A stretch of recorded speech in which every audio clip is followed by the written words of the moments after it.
नमस्ते। आप देख रहे हैं नवभारत टाइम्स ऑनलाइन और मैं हूं आपके साथ हिमांशु तिवारी। उत्तर प्रदेश में कोरोना महामारी की दूसरी लहर के साथ जो बद इंतजामी आई वो सभी को याद है। लोगों को याद है वो ऑक्सीजन की किल्लत, लोगों को याद है अस्पतालों में बेडों की कमी, लोगों को यह भी याद है कि किस तरह से मॉक ड्रिल की गई। इसके बाद जब कोरोना की दूसरी लहर बीती, इसके बाद सरकार की ओर से ढेरों दावे किए गए। लोग आज भी नहीं भूले हैं वो तस्वीर जो प्रयागराज और कई अन्य जिलों से सामने आई। देखा गया कि किस तरह से गंगा में शव उफना रहे हैं, शव बह रहे हैं गंगा में। मूसलाधार बारिश हो रही है। इस बीच प्रयागराज के कई शमशान घाटों में कई शवों को कम गड्ढे कर दबा दिया गया था। अब जब गंगा नदी कटान कर रही है तो वो शव गंगा नदी में बह रहे हैं। यह देखकर प्रशासन के भी होश फाख्ता हो गए हैं। अब उन सभी शवों का हिंदू रीति रिवाज के अनुसार अंतिम संस्कार किया जा रहा है। ढेरों की संख्या में शव मिल रहे हैं। नगर निगम की टीम पूरी तस्वीर पर अपनी नजर बनाए हुए है।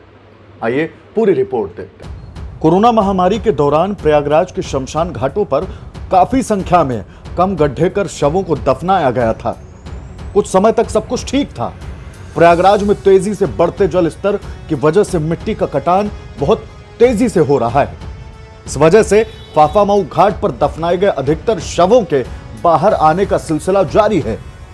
फाफामऊ शमशान घाट पर शुक्रवार को तकरीबन 60 दफनाए गए शव कब्र से निकलकर बाहर आ गए और अभी भी कम गड्ढे कर दफनाए गए शवों के बाहर आने का सिलसिला जारी है। कोरोना की दूसरी लहर के दौरान प्रयागराज के अधिकतर शमशान घाटों की हालत बहुत बेहतर नहीं थी।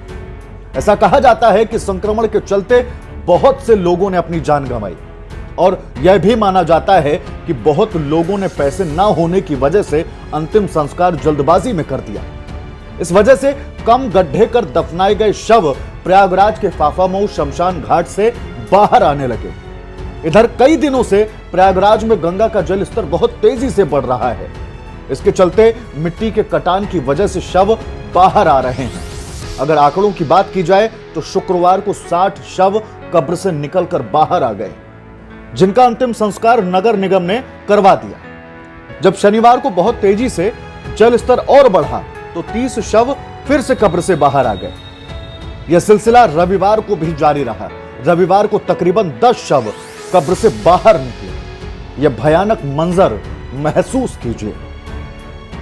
इस पूरे मामले में मिली जानकारी के अनुसार प्रयागराज के फाफामऊ शमशान घाट से जो शव निकल रहे हैं उनकी हालत बिल्कुल ठीक नहीं है।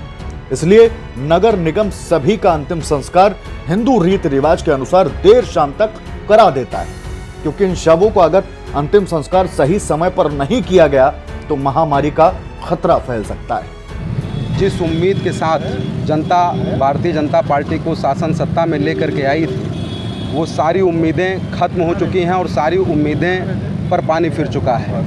इस देश को लाशों के टीलों में इन्होंने बदल दिया है। मुर्दा जिस तरीके से हिंदू धर्म में उनका दाह संस्कार किया जाता था, उनको अब वो भी नसीब नहीं हो रहा है। ये काम करने वाली, यही हिंदुत्व का नारा देने वाली आपकी भारतीय जनता पार्टी है और हमारी समाजवादी पार्टी इस चीज़ का घोर विरोध करती है कि हमको वो भी नहीं नसीब हुआ जो हमारे धर्म में है। पहले तो बहुत सारे डेड बॉडी दिखती थी, लेकिन वो ज़मीन के अंदर थी और लोग गाड़ के चले जाते थे। किन परिस्थितियों में अंतिम संस्कार इस तरीके से करके जाते थे वो तो नहीं कहा जा सकता, किसी मजबूरीवश करते थे या कैसे करते थे। लेकिन अभी जब से पानी बढ़ा हुआ है तब यहाँ पर हम देखिए अक्सर आते जाते देखते रहते हैं कि बहुत सारी डेड बॉडी ऊपर की तरफ निकलती है, आती है। लेकिन इस बीच में नगर निगम की तरफ से भी जो पहल की गई है उसमें उनकी तरफ से ये है कि कुछ डेड बॉडी का वो अंतिम संस्कार करते हैं और अक्सर जलती हुई बॉडी दिखती रहती है। तो अच्छी पहल है नगर निगम की। नगर निगम ने अपनी तरफ से काफ़ी कोशिश किया है और ठीक है, जिन्होंने मजबूरीवश इस तरीके से अंतिम संस्कार किया था अब उनको एक जैसे भी एक परंपरा के अनुसार नगर निगम करने की कोशिश कर रहा है।